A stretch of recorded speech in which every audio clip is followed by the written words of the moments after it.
यदि तू अपने परमेश्वर यहोवा का वचन तन मन से सुने और जो उसकी दृष्टि में ठीक है वही करे और उसकी आज्ञाओं पर कान लगाए और उसकी सब विधियों को माने, तो जितने रोग मैंने मिस्रियों पर भेजे हैं उनमें से एक भी तुझ पर ना भेजूंगा, क्योंकि मैं तुम्हारा चंगा करने वाला यहोवा हूं।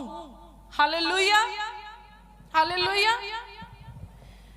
अगर हमने चंगा होना है, अगर हमने बीमारियों से बाहर रहना है, तो क्या करना है? वचन क्या कहते हैं करने के लिए? परमेश्वर यहोवा का वचन है। क्या है वचन?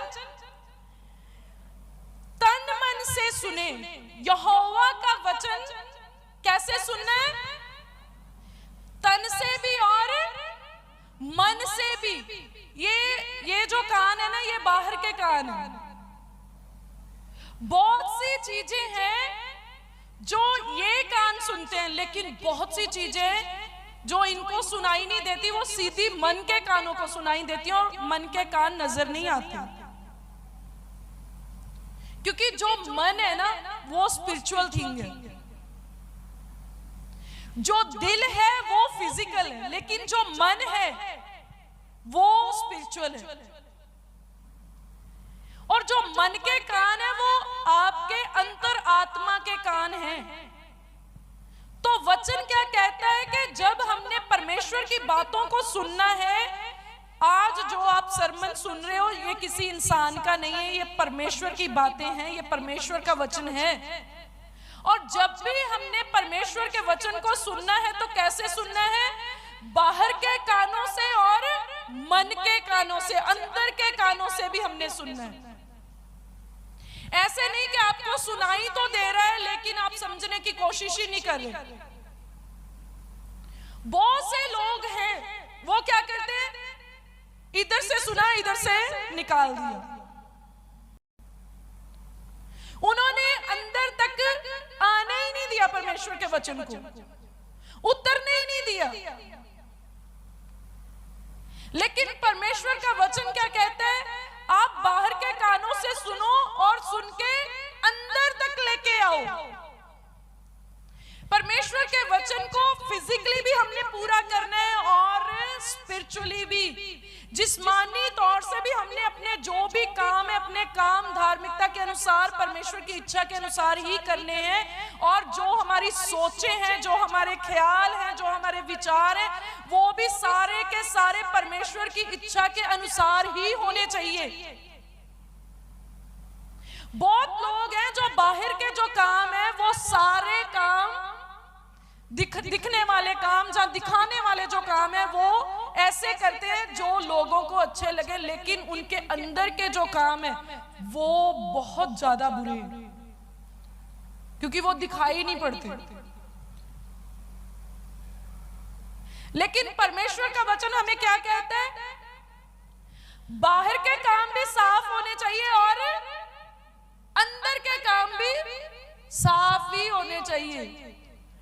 बाहर से आप मुझे कह रहे हो आप बड़े अच्छे हो, मैं आपको बहुत पसंद करता हूं, मैं आपको बहुत सुनता हूं, ये सारी बटरिंग एंड एवरीथिंग, लेकिन जब भी मौका मिला तो बैकबाइट्स, चुगलियां, निंदा, वो सारी चीजें, बुराइयां। तो परमेश्वर को हमारे दो रूप नहीं चाहिए, उसको एक ही चाहिए। और कौन सा चाहिए? जो उसी के जैसा है। हालेलुया। क्योंकि परमेश्वर ने हमें कैसा बनाया? अपने जैसा। कैसा बनाया? अपने जैसा। तो हम उसको कैसे दिखने चाहिए, कैसे नजर आने चाहिए? उसी के जैसे, जैसा उसने हमें बनाया वैसे हम उसको नजर आने चाहिए। और वो कैसा है? अंदर और बाहर एक जैसा। Hallelujah, hallelujah.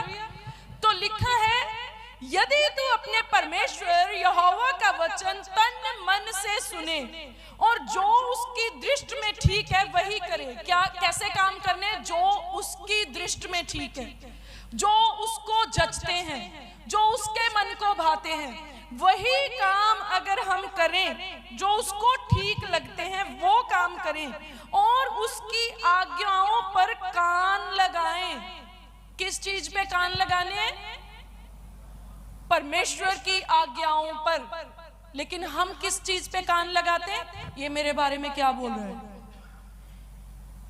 ये क्या बात चल रही है, वहां क्या हो रहा है। हमने अपने कान अलग अलग चीजों पे लगा रखे हैं, इसीलिए हमें परमेश्वर की आवाज सुनाई नहीं देती। बहुत से लोग ये कहते हैं हम इतना समय प्रार्थना करते हैं, हम 2 घंटे बैठते हैं, रात को 3 घंटे बैठते हैं, सुबह उठ के प्रार्थना करते हैं, हम तो फास्टिंग करते हैं, लेकिन खुदा हमारे साथ बात नहीं करता। वो तो ऑल द टाइम आपके साथ बात कर रहा है, आपको सुनाई नहीं पड़ रहा। क्यों? क्योंकि आपने अपने कान परमेश्वर की ओर नहीं लगाए। आपने अपने कान तो पड़ोसियों की ओर लगा रखे हैं। किसी ने अपने कान किसी और के घर में छोड़ के आए कि वहां क्या हो रहा है वो मुझे पता चल जाए। तो वचन हमें कान कहां लगाने के लिए कह रहे हैं? परमेश्वर की आज्ञाओं की तरफ। अगर सुनना है तो परमेश्वर के वचनों को सुनो, परमेश्वर की आज्ञाओं को सुनो। हमें कभी कभी लगता है मुझे कुछ समझ नहीं आ रहा, मैं क्या करूं? अगर कुछ समझ नहीं आ रहा तो बाइबल खोल, पढ़ना शुरू कर, तुझे समझ आ कर। मैं पूरा बाइबल, पूरा धर्मशास्त्र परमेश्वर की आज्ञाओं से भरा हुआ है। बहुत से लोगों को लगता है 10 हुक्म। 10 हुक्म तो एक ढांचा है, वो तो एक बेसिक थिंग है। आपको पता है 10 हुक्म ही मानने से हम स्वर्ग नहीं जा सकते। अगर लिखकर भी हम बाइबल के हुक्म जो है गिनती करें तो वो मोर देन 613 है। 613 से ज्यादा आज्ञाएं हैं बाइबल में, जिनको हम आज्ञाएं ही बोल सकते हैं। 10 तो एक बेस है, बाकी सब उनके अंदर है। और 10 हुक्म जो है वो हमें क्या सिखाते हैं? पहले जो 4 कमांडमेंट्स हैं वो हमें सिखाते हैं परमेश्वर से प्रेम करना, और बाकी की जो 6 कमांडमेंट्स हैं वो हमें सिखाते हैं हमारा लाइफस्टाइल कैसा होना चाहिए। आप उनको ऐसे ही मत देखो कि 1 2 3 4 and 10।